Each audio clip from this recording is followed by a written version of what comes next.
Hi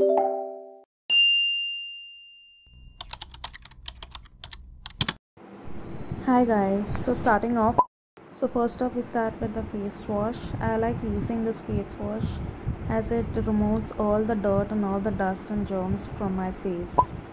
Second is a toner.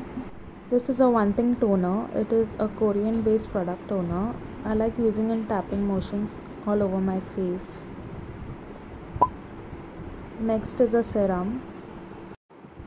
The vitamin C serum from Lakme.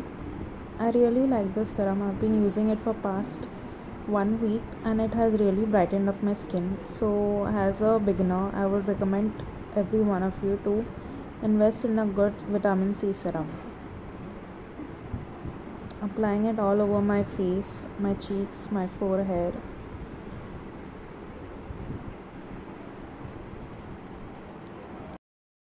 Let it completely soak in my skin.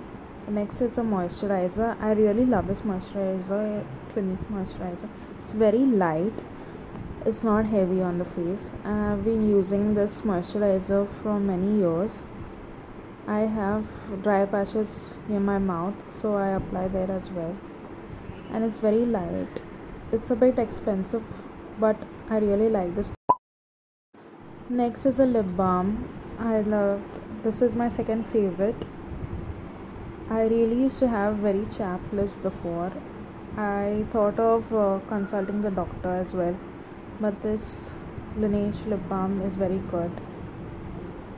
And yeah, that's it. Bye bye.